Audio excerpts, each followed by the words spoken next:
وہ گئے تو ایک کسائیوں کی دکان ہے، گوشت، بیٹھا چوکڑی مار کے گوشت بیچ رہا ہے۔ جب وہ فارغ ہوا، ایک گوشت کا ٹکڑا اس نے تھیلے میں ڈالا اور گھر۔ موسیٰ علیہ السلام بھی پیچھے، کہنے لگے میں آ جاؤں؟ انہوں نے کہا آ جاؤ۔ اس نے جا کے گوشت کی بوٹیاں بنا کر ہانڈی پہ چڑھایا، آٹا گوندنے بیٹھا، پھر اس کو نرم ہونے دیا، سالن تیار کیا، روٹی بنائی، تھالی میں پلیٹ میں سجا کر ایک بڑھیا ایسے لیٹی ہوئی ہو، اس کو کہتا ماں جی ماں جی، اس کو اٹھایا، نوالے بنا کے کھلاتا رہا۔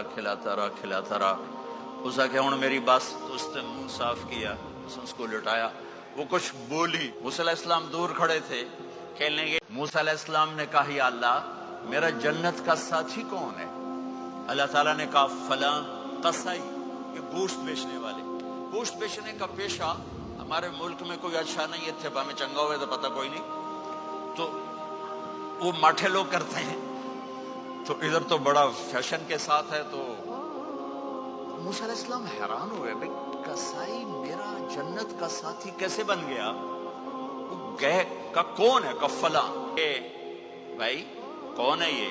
کہا میری ماں ہے۔ یہ کیا کہہ رہی تھی؟ وہ کہنے لگا جی ماں جو ہوئی کی دساں، جداں دی خدمت کرنا شروع ہو جاندی تینوں اللہ جنت وچ موسیٰ دا ساتھی بناوے۔ کتھے موسیٰ تے کتھے قصائی؟ ارے پنجابی سمجھ میں آتی ہے؟ ترجمہ کروں؟ اچھا، موسیٰ علیہ السلام سے کہنے لگا یہ میری ماں ہے، جب بھی اس کی خدمت کرتا ہوں تو یہ شروع ہو جاتی ہے اللہ تجھے جنت میں موسیٰ کا ساتھی بنائے۔ کہاں موسیٰ، کہاں ایک قصائی، لیکن ماں کی دعا میں طاقت ہے کہ قصائی کو نبی سے ملا دیتی۔ ہاں، میرے نبی نے بشارتیں دی صحابہ کے لیے نام لے کر، جس نے جنتی عورت کو دیکھنا ہو ام رومان کو دیکھ لے۔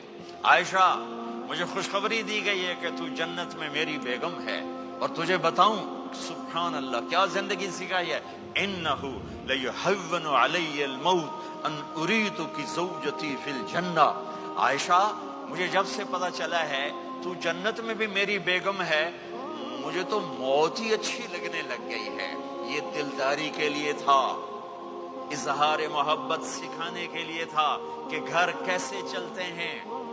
گھر وظیفوں سے آباد نہیں ہوتے، گھر ڈالر سے آباد نہیں ہوتے، شکل صورت سے بھی نہیں، میرے رب کی قسم، صرف ایک دوسرے کو عزت دینے، احترام سے اور اچھے اخلاق سے اور میٹھے بول سے گھر آباد ہوتے ہیں۔ وظیفے پڑھنے سے گھر نہیں بنتے، مال ڈھونے سے گھر نہیں بنتے۔ گھروں کو 7 بر اعظم کا ایک مشترک قانون ہے، انٹرنیشنل لا ہے، اچھے اخلاق والا مرد ہوگا گھر آباد ہوگا، اچھے اخلاق والی عورت ہوگی گھر آباد ہوگا۔ جس کی زبان میں زہر بھر گیا اس کے گھر کو آگ لگ جائے گی، دنیا کی کوئی طاقت اس کے گھر کو تباہ ہونے سے نہیں بچا سکتی۔ میرے نبی کو بشارتیں دی گئیں، آپ کے صحابہ جنتی، فلاں کا یہ مقام، فلاں کا یہ مقام، فلاں کا یہ مقام۔ ہائے ہائے، میں تو دیکھ رہا ہوں ام حارثہ، میں تو دیکھ رہا ہوں تیرا بچہ جنت کی نہروں میں غوطے کھا رہا ہے، نہاتا پھر رہا ہے۔ تو اب یہ رونا کس کے لیے ہے؟ اب یہ رونا کس کے لیے ہے؟ اور بلک بلک کے رونا، تڑپ تڑپ کے رونا، اتنے آنسوں سے رونا کہ داڑھی سینہ تر ہو جائے اور سینہ ابلنے لگے، یہ رونا میرے آپ کے لیے تھا۔ آنے والی نافرمان امت، آنے والی گناہگار امت، آنے والی باغی امت، بغاوت کرنے والی امت، ان کے لیے روئے ہیں، ان کے لیے رونا ہے۔ ہاں، ہر کوئی دنیا سے جاتے ہوئے اولاد یاد کرتا ہے۔ میرے باپ اچانک اللہ نے موت دی، ہارٹ اٹیک ہوا، ٹھیک ٹھاک تھے، اچانک۔ تو ایک میری بہن لاہور تھی، ایک فیصل آباد، تو میرے باپ آخر وقت تک کہتے رہے میری بیٹیاں تو بلا دو، اور میری دھیاں تو لے آؤ، اور میری دھیاں تو ملا دو، میری بچیاں تو ملا دو، اور یہ کہتے کہتے دنیا سے چلے گئے۔ ہر آدمی موت کے وقت یہی کچھ کرتا ہے. تیمور جیسا ظالم درندہ انسان